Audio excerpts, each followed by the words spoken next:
Hello. हमने 6 lesson तक complete किया। अब हम देखते हैं यहाँ से। अब हम स्टार्ट करेंगे ग्रामर। तो ग्रामर में आप स्टैंडर्ड 9 में पढ़ ही चुके हैं कि क्रियापद का परिचय। फिर से हम रिवीजन कर लेते हैं। आपको मालूम हो कि किस तरह से हम पहले क्रियापद देखेंगे और क्रियापद में क्या आता है। धातु आता है, क्रियापद, गण, विकर्ण प्रत्यय, और इसका किस तरह से हम उसका जो गण का विकर्ण प्रत्यय लेके और उसका किस तरह से हम उसके सूत्र बनाते हैं वो मैं आपको यहाँ पे बताऊंगी। यानी कि आप स्टैंडर्ड 9 में ये सब पढ़ चुके हैं, फिर भी आज फिर से रिवीजन करते हैं, यानी कि आपको ज्यादातर अच्छे से मालूम हो इसलिए। ओके, तो पहले देखते हैं क्रियापद के परिचय। तो इसमें हम क्रियापद किसे कहते हैं, हमें पहले क्रियापद संस्कृत में देखना हो तो उसके पहला जो क्रियापद है उसके पहले का जो वर्ड्स आता है क्रियापद का, यानी कि वदंती। तो इसका वदंती है, यहाँ देखिए एग्जाम्पल, वदंती है, ये क्रियापद है। ओके, तो हमें इसका मूल रूप कौन सा है वो पहले देखना होगा। तो ये क्या है मूल रूप उसका? वद। तो वद क्या है? धातु। क्या है? धातु। तो इसको हम क्या बोलेंगे? रूट। इंग्लिश में क्या बोलेंगे? रूट। तो यानी कि हमें इस तरह से रूट किसे कहते हैं? बाद में क्रियापद। यहाँ पे हमने क्रियापद देखा और यहाँ पहले क्या आता है? रूट आता है। रूट के बाद क्रियापद बनता है और क्रियापद में जो ये लगता है अंति, ये वर्ड्स कहाँ से आया? तो ये हमें पढ़ना है। जो मैंने आपको टेबल्स करवाए थे उसमें आते हैं वर्तमान काल परस्मै पद और वर्तमान काल आत्मनेपद। इसके हम यहाँ पे आज यही टॉपिक हम करेंगे, उसके बाद नेक्स्ट के आगे जाएंगे। यहाँ आपको ये देखना है पहले कि क्रियापद है, उसके पहले क्या आता है? धातु। धातु आता है, उसके बाद क्रियापद बनता है। तो धातु किसे कहते हैं वो लिखिए आप, इसका लिख लीजिए, धातु किसे कहते हैं।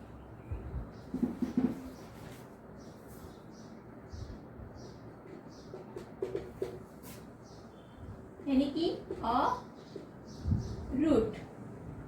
The basic from of a word is known as धातु, यानी कि रूट इन संस्कृत। इसके एग्जाम्पल देख लेते हैं। नाउन, वर्ड और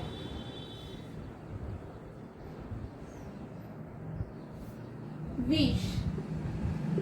ओके, आगे देख लेते हैं उसको क्रियापद किसे कहते हैं।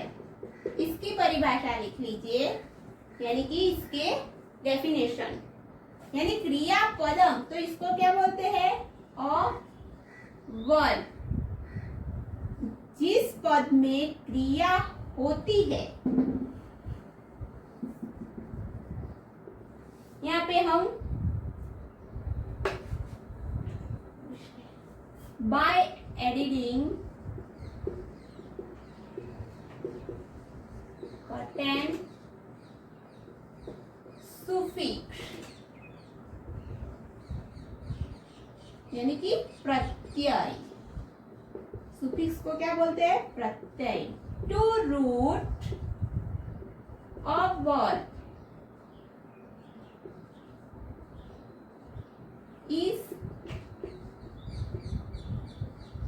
formed, यानी कि क्या कहते हैं क्रियापद को? जिस पद में क्रिया होती है ऐसा दर्शाता है उसे हम क्रियापद कहते हैं। ओके, ये आपको नोट्स में लिख लेना है। मैं आपको फिर से ये नहीं देने वाली, यहाँ पे बोर्ड में से ही आपको लिखना होगा। ओके,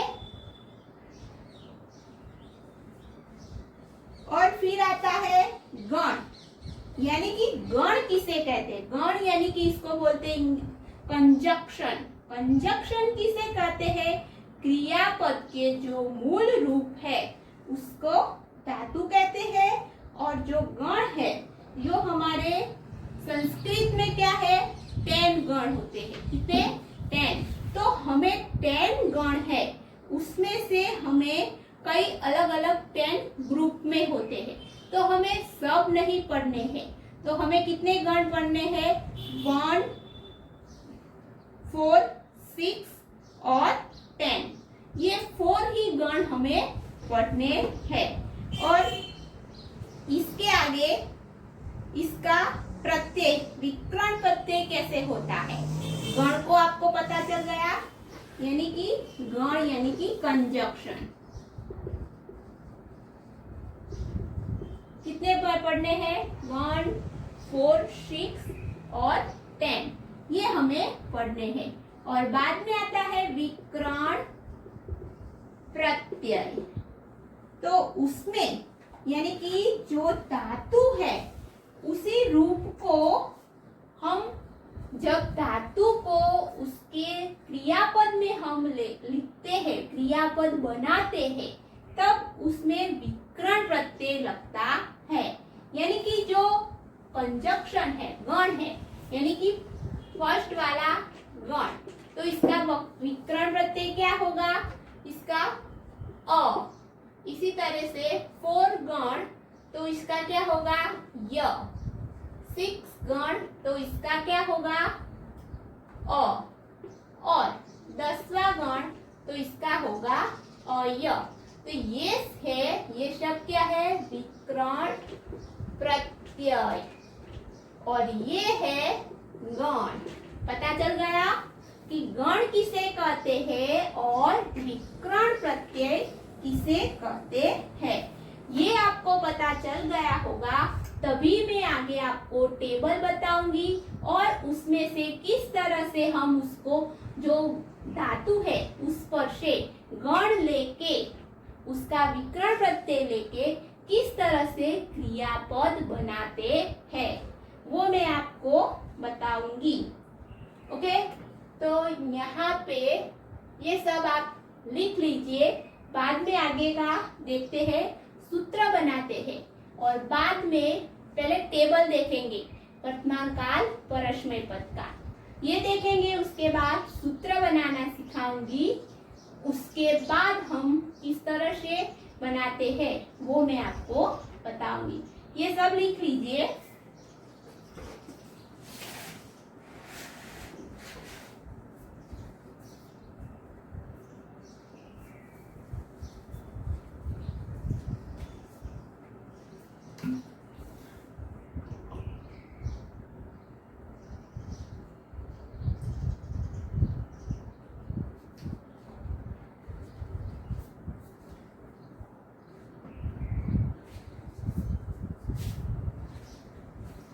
ओके, हो गया।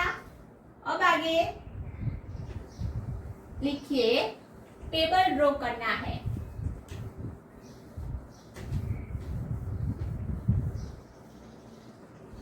और सूत्र भी हमें लिखना है।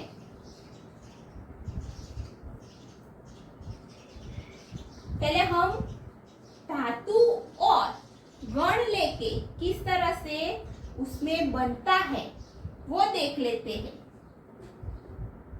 एग्जाम्पल, नम, और उसमें अ गण विकर्ण प्रत्यय लिया तो क्या हुआ? नम।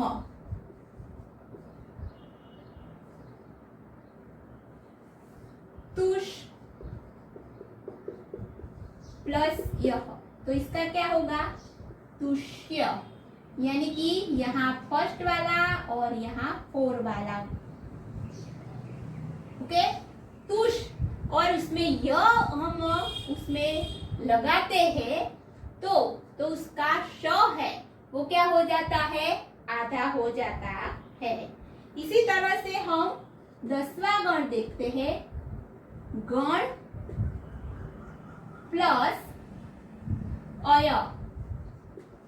तो उसमें क्या होता है, गण य, यानी कि अ है गण, गण य, अ है वो क्या हो जाता है, साइलेंट हो जाता है, और अण जो आधा है वो क्या हो जाता है, उसका इसमें यहाँ अ है वो साइलेंट हो जाता है। ओके, तो ये लिख लीजिए, और बाद में हम सूत्र बनाते हैं। इसके देखेंगे, वर्तमान काल, परस्मै पद। ओके, तो यहाँ नम धातु फर्स्ट गण, यानी कि फर्स्ट गण प्लस विकर्ण प्रत्यय, और उसके बाद आता है, क्या आएगा, वर्तमान काल परस्मै पद का प्रत्यय। क्या आएगा, प्रत्यय, यानी कि किसी भी तरह का प्रत्यय लेना है, उसमें हम भविष्य काल भी ले सकते हैं, आज्ञात भी ले सकते हैं, सभी प्रत्यय यहाँ हम लेके उसका क्या बनाएंगे, क्रियापद बनाएंगे। तो हमें ये वाला सूत्र है वो हमें अच्छे से याद रखना है, इज इक्वल टू क्रियापद। ओके, तो यहाँ मैंने एग्जाम्पल दिया है, तो यहाँ हम धातु भी लिख सकते हैं। ओके, तो इसका हम बनाते हैं, नम प्लस फर्स्ट गण, यानी कि पहला गण, उसमें क्या कौन सा प्रत्यय आता है, अ, प्लस प्रत्यय। तो प्रत्यय हम लेंगे वर्तमान काल परस्मै पद के प्रत्यय, जो हमने टेबल मैंने आपको करवाया है, कौन सा, मी व म, सी थ थ, ती तह, अंति, वो मैं आपको करवाती हूँ। ये सूत्र पहले लिख लीजिए।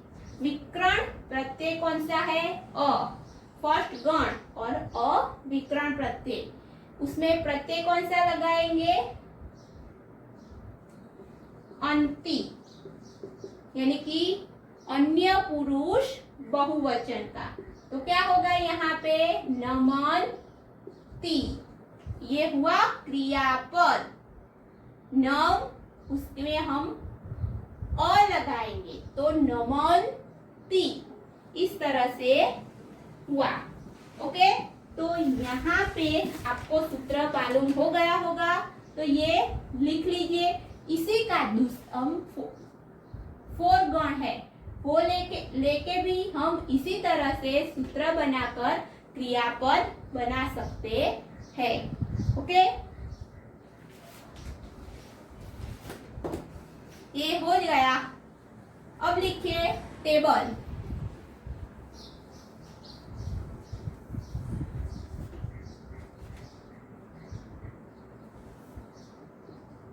एक वचन, द्विवचन और बहुवचन, सॉरी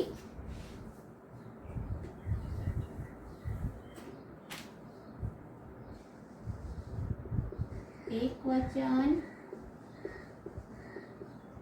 द्विवचन और बहुवचन। यहाँ पे क्या आएगा, उत्तम पुरुष, यानी कि थर्ड पर्सन, और प्रथम पुरुष। उत्तम पुरुष, सेकंड पर्सन यानी कि मध्यम पुरुष, और अन्य पुरुष यानी कि थर्ड पर्सन। और यहाँ पे हम लिखेंगे जो क्या एक वचन। ये आपको पता चल गया होगा, एक वचन यानी कि एक के बारे में जो बात करता है उसको एक वचन। द्विवचन यानी कि दो के बारे में बात करते हैं उसको द्विवचन। और दो के अधिक यानी कि 3-4 उसको हम बोलेंगे बहुवचन। उत्तम पुरुष यानी कि प्रथम पुरुष, एक पुरुष के बारे में बात करते हैं। मध्यम पुरुष यानी कि 2 पुरुष। अन्य पुरुष यानी कि 2 से ज्यादा, उसके बारे में बात करते हैं। तो लिखिए इसमें टेबल वर्तमान काल परस्मै पद के मी व मह, सी थ, थ, ती तह अंति। ओके, तो यहाँ पे जो मैंने बताया मी व म, सी थ, ती तह अंति। और हमने जो सूत्र देखा था, कौन सा था सूत्र में? हमने देखा था नम। क्या था? नम धातु प्लस फर्स्ट वाला गण यानी कि विकरण प्रत्यय अ और ती प्रत्यय, तो क्या होगा? नमा मी, सॉरी नम ती। ओके, तो इस तरह से सूत्र बनाया और इसमें से लेके नम जो है उसके हम बनाएंगे किस तरह से ये वर्तमान काल परस्मै पद के क्रियापद बनते हैं वो देखते हैं। तो नम, तो नमामि, नमावह, नमामः, नमसि, नमथः, नमथ, नमति, नमतः और नमन्ति। इसी तरह से हमें ये हमने देखा फर्स्ट गण, उसी तरह से ये मी है, ये वर्तमान काल के जो प्रत्यय है उसको क्या हमने किया? जो नम है वो धातु है और लास्ट में जो सुफिक्स है यानी कि प्रत्यय है वो लगाते हैं। देखा सब जगह। इसी तरह से आपको जब ये टेबल आपको याद होगा कि मी व म, सी थ, ती तह अंति, जो ये टेबल आपको याद होगा तो आप किसी भी धातु को लेकर ये वर्तमान काल के क्रियापद बना सकते हैं। ओके, तो यहाँ आपको मालूम हो गया होगा और ये लिख लीजिए नोट्स में। पहला वर्तमान काल परस्मै पद के प्रत्यय लिखिए और बाद में इसमें जो मैंने नम धातु को लेकर जो बनाया है वो लिख लीजिए। और आपको होमवर्क में भी लिखना होगा, यहाँ पे मैं देती हूँ नुत धातु प्लस फोर्थ गण और ये लेके बनाने हैं क्रियापद। सेकंड मिल धातु प्लस 6 गण यानी कि यहाँ पे य आएगा और यहाँ पे अ आएगा। और तीसरा गण, तो इसका हम क्या करेंगे? 10 गण, उसमें क्या आएगा? अय, ये प्रत्यय लेके, ये विकरण प्रत्यय लेके बनाना है। और फिर ये नम तो बनाया ही है आपने, तो अब दूसरा भी आपको बनाना है।